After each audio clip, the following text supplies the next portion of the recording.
This is Byron Cooper, president of MC Magazine and MC Production. I am here today with two special guests, Frank Davis, who is the sheriff of what county, Clayton Frank? County. Clayton County. And then on the left, I have Sheriff Patten, who is the head sheriff and recently won in an election as top sheriff of Adams County. It is an honor to be with both of you today. Frank, I'm going to start with you since you are legendary, and then we'll get over here to Sheriff Patten. Now, Frank, tell us, when did you get elected as sheriff? I got elected sheriff in 1979. I actually took office in January of 1980. Now, before you became sheriff, were you always in some type of law enforcement? Well, I was a deputy sheriff for 10 years before I became sheriff. So now you've been in law enforcement, would I be safe to say, in the 60s? I went to sheriff, 1968. 1960. I was 8 years old, Frank. I became a deputy sheriff. I was 21. Wow. Yeah. Now, Mr. Davis, how difficult was it for a black man to be a sheriff back when you first became that? Well, I was a deputy sheriff when I came into law enforcement. It was very difficult because I came during the civil rights movement. I came during we actually had boycotts of stores, and we had marches, pickets, and demonstrations, and I was the only black face there. Wow. So it was really difficult to be in law enforcement. But I maintained my relationship with the black community because I felt like it was very important for me to have a relationship with them because I had marched and picketed before then. And in fact, marching and pickets what got me into the Army. I was the first demonstration we ever had. Charles Evans did it in front of the courthouse, and I was working at the supermarket. And the gentleman that was running the store asked me was I going to the rally. I told him yeah. So I went to the rally at 12 o'clock, which is my lunch hour. Came back at 1. At 3 o'clock, they called me into the office and told me they didn't need me any longer. So from there, I ended up out on the streets picking and carrying signs up and down the street. 3 months later, I was in the Army. Your local draft service is the one that dictates who in the community go in and out of the Army at that time. So they ended up sending me off to the military. I spent 2 years in the military, came back home. I had worked for the sheriff at that time, which was white, and he needed a black deputy. And he came and asked me about what I consider being a deputy sheriff, and I was at the time going to college. And I told him I didn't know, so he told me if I considered on a Friday, that was on a Tuesday, to come over to the sheriff's office. And I thought about it until that Friday. And that Friday evening, I went to the sheriff's office at 5 o'clock, took the job, sat around there with the officer. He gave me a white training officer that I was supposed to follow around. And about 9 o'clock at night, we get a wreck. It was about a white and a black person. And the white lady came up to the white officer. She said, that nigga ran over me. And I was standing there. I only been on the job for an hour. But I know that I would not let anybody say or do it around me because that was something that I had fought for my freedom. So I asked, I said, what did you say? And she broke it down and she changed. She said, that color man ran over me.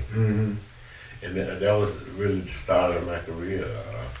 I stayed there for 10 years, left and became civil defense director for the county. And I was assistant chief of police for the city of Port Gibson. All of this in the state of Mississippi? Yeah, in the same county. Wow. And in my community, all countywide office was white. Our correction was black. It was white when I started. Then in the 10 years that I stayed there, we got our first black county officials in 1967. We got a black supervisor.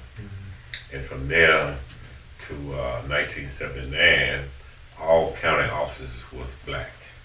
We had taken the tax assessor's office, circuit clerk's office, chancellor clerk's office, and superintendent of education The only office left that was white, that was county-wide, was the sheriff's office. And in '79, I ran against the sheriff and I defeated him. And I took office in 1980. Now, when did you meet Sheriff Patten? Sheriff Patten, the son of community, he came in and put in an application in the department. I can't remember what year. He'll be better to tell you what year it was. 2000. But I sent him to the academy, and But first, you didn't know whether you want to hire him at first. That's kind of you weren't sure. Is that correct, Sheriff Patten? That's correct. I pestered them almost every week. Like, look, How long did that I'm take? back here out the military, you know. I came up there, I seen the sheriff, I seen Miss May, Freddie Yarborough. I persistently, you know, came asking sheriff, give me a chance, give me a chance. How long did you think it took for? It probably took about 2 months, I believe. 2 months. About 2 months, I believe. And I was like, Sheriff, I say, don't hold my last name against me. Okay. Don't hold my last name against me. I said, I know I got some troublemaking family members in this area, but I say I'm a different breed. You know, give me a chance and I prove you right. Prove him right on that. So he did. And that's how I actually got started in law enforcement, when nobody else would give me a chance. Sheriff Davis did, and that was very instrumental into where I'm at today. Now, you have to understand, and I know you're proud, not only, I think the greatest, like, you know, we all have children. I know I have a little boy and some girls, but, you know, my son, the greatest thing that I could do for him as a father is to leave a legacy of what I've accomplished. If I could pass that on to him and see him do something even greater. I know this has to be a very touching situation for you to give him a chance, because I'm pretty sure you done gave others a chance and they may have blown it, but to give him a chance, and he stayed on you and said that, hey, I'm going to do what's right, and for you to look up all these years later and see him be the head of Sheriff Adams County. How do that make you feel? it makes me feel proud, because when I got elected in 1980, there was only it was 3 of us that got elected in 1980. We was the first blacks in this state in over 100 years. And one folks on the funeral home, another was an elderly gentleman that was from Holmes County, one from Marshall. The sheriff in Marshall County went out on call right after he got elected and got killed. The next sheriff, which was a black guy, he died. And you know, and a significant thing, and I'm gonna get to your question in just a minute. It's okay. But I just think it's important, you know, because the first time I set foot in the Sheriff's Association in Mississippi, I raised my hand and they would not even recognize me. Wow. They had never had a black there before, and they would not even recognize me. And what year was this in? This was in 2000. In 2000. I mean 1980. Correct. Okay, 1980. but that's still a difference from the 60s. 1980. And they established the association in 1965, and I can give you a story about that. But wouldn't even recognize me. And it took a white sheriff that's from the neighboring counties. Said, well, that's my neighboring sheriff over there. And when he got elected, he came to my county and we talked and we worked close together. He got a question asked. That's how they would recognize me. So I'm proud, amen, to see us come from 3 to 5 to 7 to 9 to 13, 16, and now it's 20 black sheriffs in this state. It do me proud to see each one of those guys, and I tell them all to stand up and be men in your community, because it's important that we as black men stand up, because our role is different than the white sheriff. And what I mean, most of us we came up out of poverty. We came up, I came out of the cotton fields. So I know what it is to have to work for what you get. But we should never forget from which we came. And we should always try to make it a position that we make it better for the next black person. Because when I ran, they said no black man can run the office. Wow. And that was the fight of the sheriff, that no black man could do this job. Mm. and I proved them wrong. Mm-hmm. For 32 years, I sat there as sheriff, and out of that 5 terms, I didn't even have an opponent. Mm. Never got under 80% of the votes until I got defeated. Mm. Not to Travis. Mm. He said he killed more than me. You know, I've always been a guy that believed in giving young people a chance and opportunity. But I also believe in molding them, that when they leave me, that they can go anywhere in the world and work. Mm-hmm. And Travis, one of the guys that once he got there, he fit right in. He did whatever was asked of him. We never had to discipline, never had a problem with him. He was a great asset to the department. And what I remember most was this young man coming to me and saying to me, Sheriff, I got an opportunity to go to Natchez. And I believe he wanted to be with the dogs or training dogs, dealing with drugs. And, you know, I'm on the belief that if anything, if you look at something for yourself and you see it as arising, then I should be able to help you get there. And I told him, I said, well, go for it. And he left me and he came to Natchez. We lost touch and degree of contacting over the years, but his family's always been in my community. I've known his mother all the days. And when he got elected sheriff down here, it was like unbelievable. And what I mean by that is I know the sheriffs that was before him. Yeah, you know. I know their mindset. I know that they was almost like dictators in the community. And so to see him get elected here was just a joy. And I was just as proud for him that I would have been if it had been for me. And one of the things I have tried to instill into every black sheriff in this state, that when one of us get elected, call them and open the door for them and say anything that you need and anything that I can do for you that I'm willing to do it. And so when I got a chance to make that call, it was, you know, it was double joy. Yeah.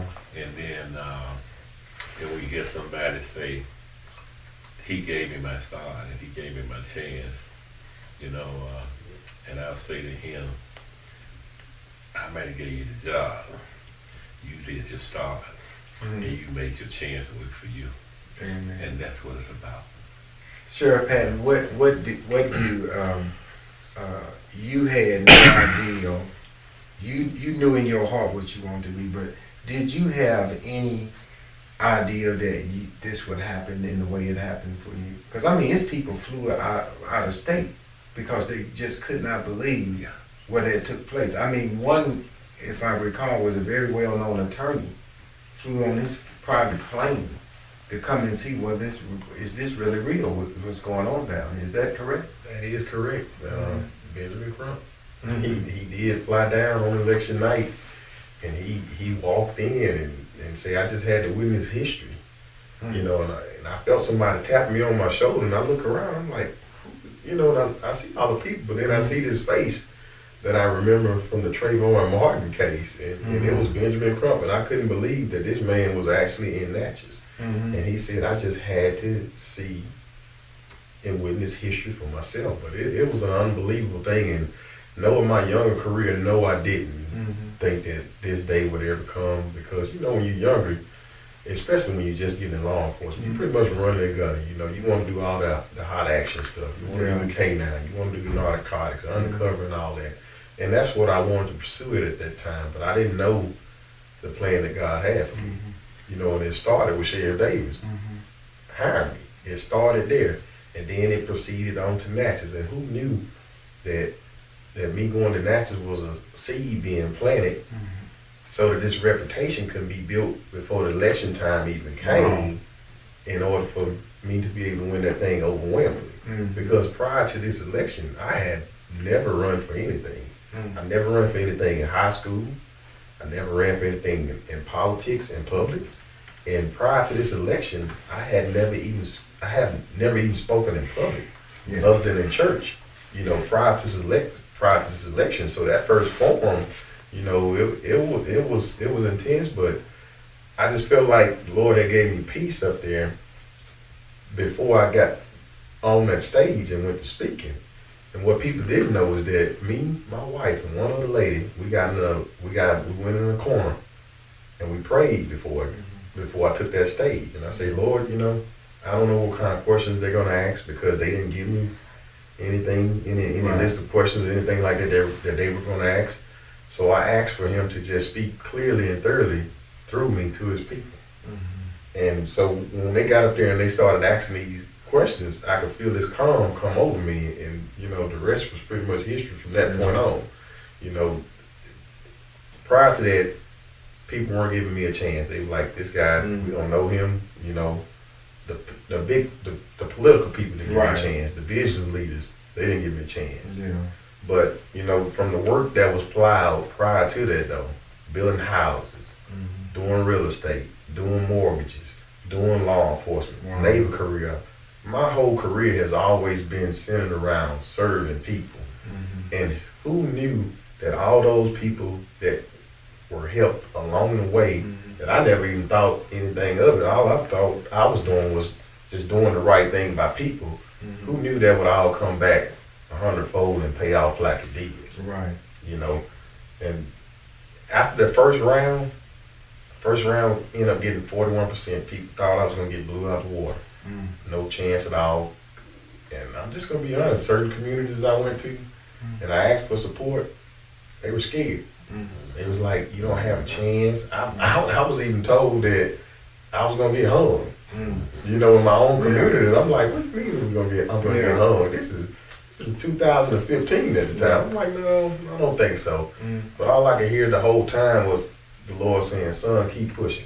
Wow. Keep putting one foot in front of the next. Right. And and me, my wife, my kids, community came together, kids from the band, kids from the neighborhood, they started calling us saying, Mr. Patten, you mind if we come help you campaign? And I said, no, come on, and before you knew it, we had 82 volunteers. Wow. In a political campaign. And from my understanding, never running in the campaign, nobody's ever heard of that many people working for free. Right. But they believed in the message that we were pushing out there, and the community came together, and we were able to capture the community's heart. And the community ended up forcing the leaders in the second round to do the right thing, to get behind this movement. Because after that first round, they realized this young man does have a chance. Wow. And that when the people came and they offered little deals for me to back out, and I wouldn't, they realized that I had integrity too. Yeah. That I wasn't going to be bought and I wasn't going to be sold. Yes.